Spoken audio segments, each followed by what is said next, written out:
कल नहीं परसों आपने सुना था कि जिस प्रकार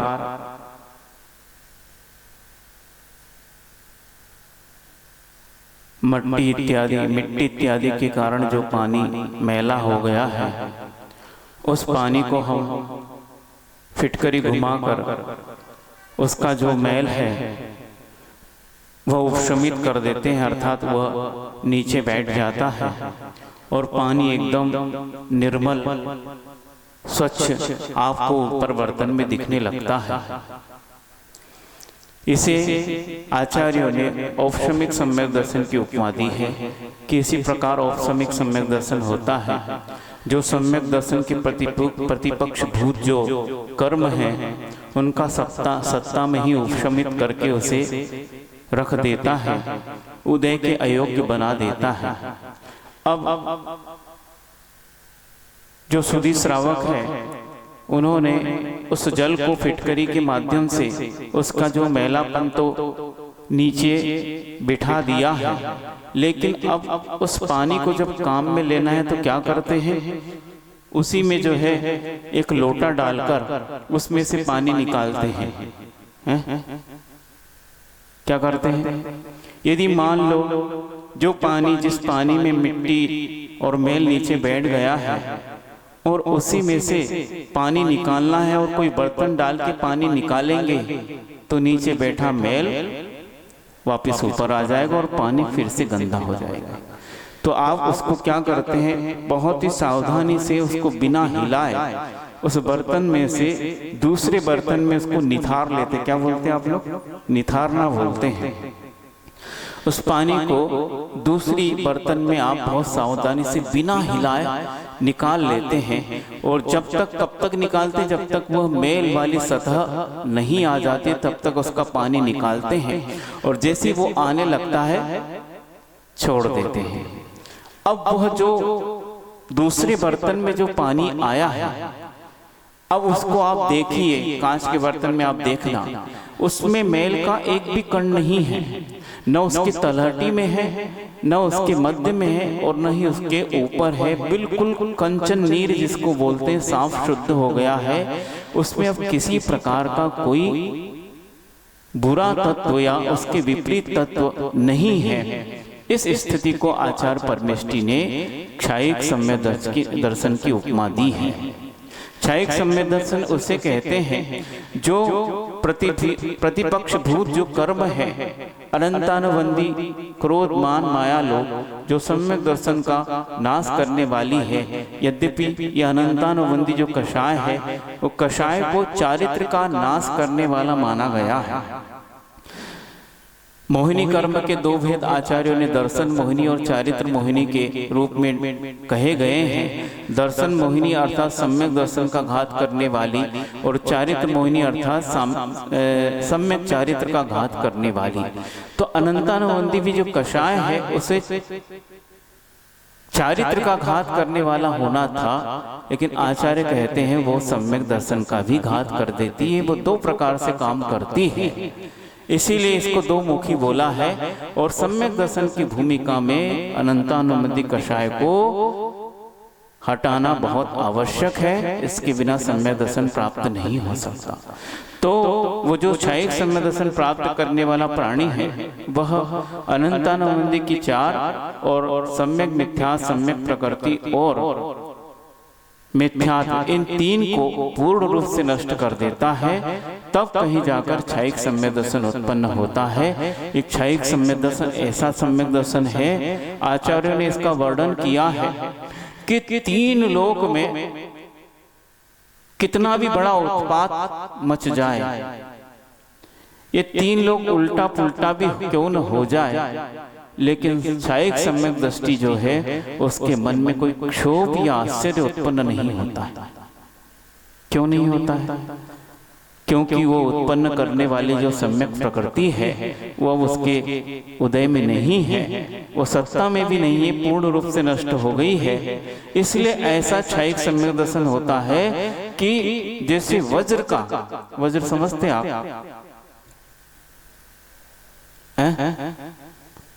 आचार्य भगवान धर्मनाथ, जो धर्मनाथ भगवान का चिन्ह क्या है, पाठशाला में पढ़ा है, वज्रदंड। वज्रदंड अर्थात यह इंद्र का एक आयुध माना जाता है। आयुध मतलब शस्त्र। वज्र ऐसा होता है कि वह कितना भी बड़ा पहाड़ क्यों न हो, बड़े से बड़े पहाड़ को वह छोटा सा छोटा अस्त्र जो है प्रहार किया जाए तो चूर चूर कर देता है उस पहाड़ को। और लेकिन वह जो दंड है वो उसका कुछ भी बाल बाका नहीं होता है। इसी प्रकार यह सम्यक दर्शन वज्र के समान है कि कितना भी उत्पात क्यों न हो जाए, उस सम्यक दृष्टि के सामने कितने भी बड़े बड़े ग्लानि युक्त पदार्थ या उसके मन में क्षोभ उत्पन्न करने वाले पदार्थ या ऐसा ऐसा चित्रण भी उसके सामने रख दो जिससे उसका मिथ्यात्व की उद्दीपना हो सकती हो, लेकिन कहां से होगी जब सत्ता में कुछ बचा ही नहीं है। तो इस प्रकार वह निर्मल सम्यक दर्शन है। औपशमिक सम्यक दर्शन और क्षायिक सम्यक दर्शन, इन दोनों को निर्मलता की दृष्टि से आचार्य ने कहा ये दोनों एक जैसे हैं। अंतर बस इतना है कि वह औपशमिक सम्यक दर्शन कभी भी नष्ट हो सकता है क्योंकि उसकी सत्ता में तलहटी में भी मेल है, लेकिन यह सम्यक दर्शन 3 काल में अब कभी नष्ट नहीं हो सकता है। ये उत्पन्न होता है तो अनंत काल तक चलता है। इसका कोई शादी तो है, उत्पन्न होने का जो काल तो है, लेकिन अंत होने का कोई नहीं। अनादि अनंत है, अनादि नहीं, शादी अनंत इसका काल कहा गया है। ऐसा वह क्षायिक सम्यक दर्शन है बंधुओं। इसीलिए आचार्य परमेष्ठी कहते हैं ये सम्यक दर्शन एक ऐसी वस्तु है कि वह व्यक्ति के जीवन में समस्त पापों को नष्ट करने के लिए भूमिका है। जैसे आप बहुत बड़ा महल खड़ा करना चाहते हैं और बड़े बड़े इंजीनियर आपने बुलाए हैं और बहुत विदेश में भी उनने काम किया है, और वह जो है जमीन से सीधा ही बड़े बड़े पत्थर रखकर महल बनाना चालू कर देते हैं ना।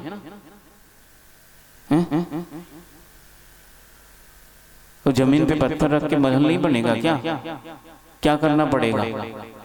हाँ, कितना भी बड़ा ज्ञानी इंजीनियर क्यों न हो, सबसे पहले वह उस जमीन का परीक्षण करके उसकी गहराई में जाता है, अर्थात नींव के अंदर जाता है। इस जमीन में इस महल के भार को ढोने की क्षमता है कि नहीं, तो उस नींव का बहुत महत्व है। हालांकि नींव का पत्थर जो है वो कभी दिखता नहीं है, वे सारे के सारे अंदर चले गए हैं और उसके ऊपर महल खड़ा है, लेकिन पूरे महल का अस्तित्व किस पर है?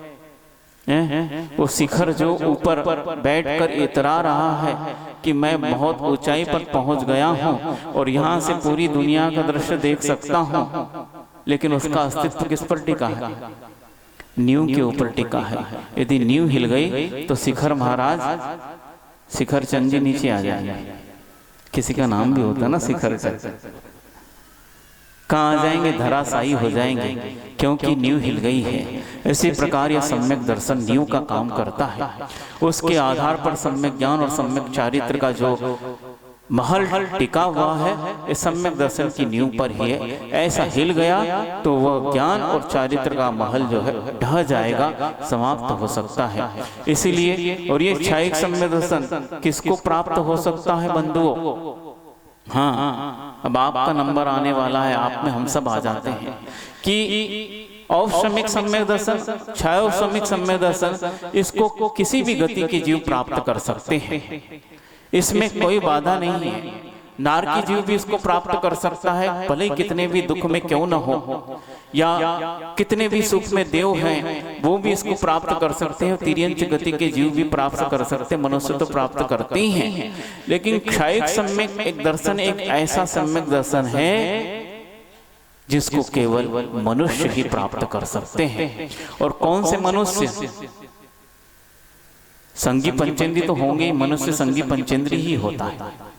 हाँ, पर भेद इतना होता है, सम्मोचन और गर्वज के रूप में भेद होता है। सम्मोचन मनुष्य भी होते हैं और संगी पंचेंद्री ही होते हैं, उनको नहीं प्राप्त होगा। लेकिन जो गर्वज हैं और कर्म भूमिज हैं,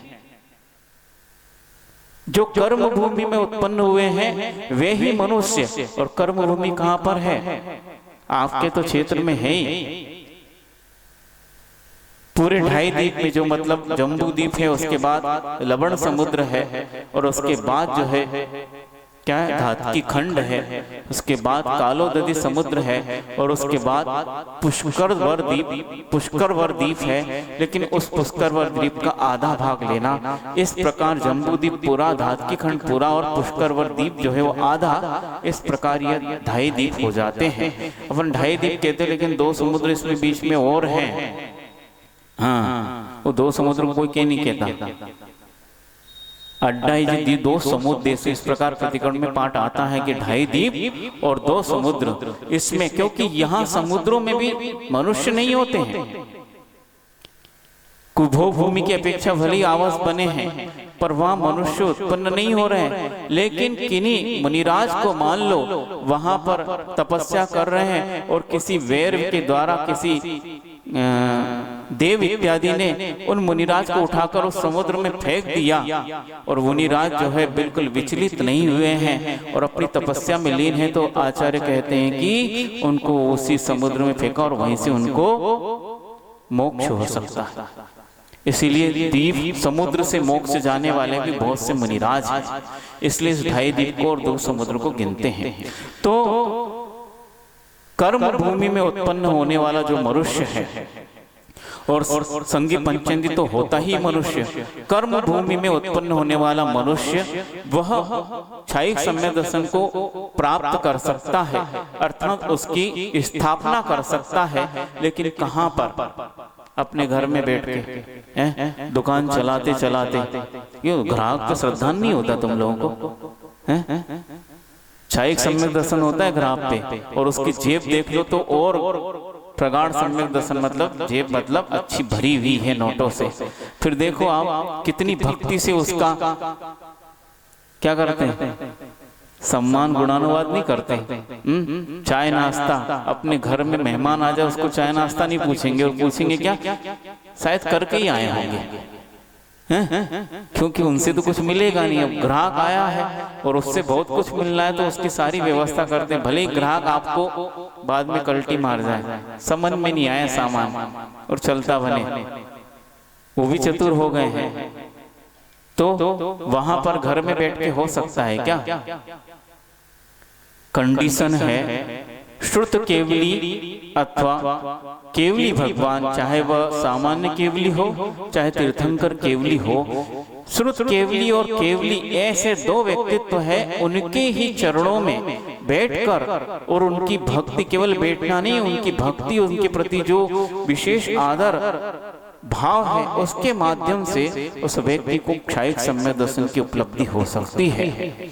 सामान्य से ये क्षयिक सम्यक दर्शन नहीं हो सकता है। ये 2 व्यक्ति का यदि अभाव है तो वहां पर आज जो है ऐसा काल है, पंचम काल है, मुनिराज जरूर दिखते हैं, सम्यक चारित्र को पालन करने वाले जरूर दिखते हैं, और बहुत ही शुद्धि के साथ सम्यक दर्शन सम्यक चारित्र का पालन करते हैं। और आचार्य कुंद कुंद भगवान ने ये लिखा है कि आज भी ऐसे विशुद्धि को धारण करने वाले, जैसे आचार्य परमेष्टि गुरुदेव हमारे जैसे, या पूज्य बड़े महाराज जी जो आपके संत निवास में विराजमान है, ऐसे विशुद्ध चारित्र को पालन करने वाले आज भी मुनिराज हैं। और वह ऐसे विशुद्ध चारित्र को पालन करके आज भी स्वर्गों में लोकांतिक पद को धारण करके एक भाव अवतारी हो सकते हैं आज भी। और जो व्यक्ति आज इस प्रकार की बातें न मानकर केवल कपोल कल्पित बातों पर ध्यान दे रहे हैं, उसके लिए कुंद कुंद भगवान की गाथा है कि वह आज भी ऐसे मुनिराज इसी भरत क्षेत्र में आर्यखंड में ऐसे विचरण करते दिखते हैं, जो अपने विशुद्ध चारित्र के माध्यम से सम्यक दर्शन, सम्यक ज्ञान और सम्यक चारित्र की विशुद्धि के माध्यम से तप करके अंत में निर्दोष संलेखना को धारण करके लोकांतिक पद को और इंद्र पद को विभूषित करते हैं, और वहां से पुनः मनुष्य बनते और उसी भाव से मोक्ष चले जाते हैं। आज भी यह है। लेकिन इतना कुछ होने के बाद भी सोचिए सम्यक दर्शन की क्या महिमा है कि इतना उत्कृष्ट चारित्र आज पालन किया जा सकता है और करते हैं, लेकिन क्षयिक सम्यक दर्शन आज मुश्किल है होना। क्यों नहीं होगा? केवली शुद्ध केवली का अभाव है। इस आर्यखंड में आपके पास अभाव है, लेकिन इसी जम्बू द्वीप में तो है। आप जिस द्वीप में रहते हो उस द्वीप में आज भी तीर्थंकरों का विचरण होता है। और जम्बू द्वीप की बात छोड़ दो, आप जिस क्षेत्र में भरत क्षेत्र में रह रहे उस क्षेत्र में भी आज भी केवल ज्ञान को प्राप्त करने वाले साधक हैं। बहुत दूर नहीं, आपके पड़ोस में ही हो सकते हैं। कहाँ हो सकते हैं? आप भूगोल तो पढ़ा ही नहीं है। जो स्कूल में भूगोल पढ़ाते उसको रट रट के भले ही पास होकर नंबर ले आए और मेरिट में भी आ गए, लेकिन जैन भूगोल को पढ़िए आप, बहुत ही पढ़ के एकदम। इसीलिए कहते हैं कि बीज के द्वारा आगे सम्यक दर्शन का वर्णन आएगा, तो बीज के द्वारा भी, सूत्र के द्वारा भी सम्यक दर्शन की प्राप्ति होती है। तो इन्हीं वर्णनों को पढ़कर कि कैसे भूगोल का वर्णन हम आज तक पढ़ते आ रहे हैं, जो लौकिक व्यक्तियों ने शास्त्र लिखे हैं, लेकिन हमारा जैन भूगोल कितना भिन्न है और एकदम वास्तविक है, कपोल कल्पित विचारधाराओं पे आधारित नहीं है। हमारा जैन भूगोल बिल्कुल वास्तविक घटना पर और सत्य घटना पर आधारित है। आप उसको पढ़िए कि आज भी इस भरत क्षेत्र में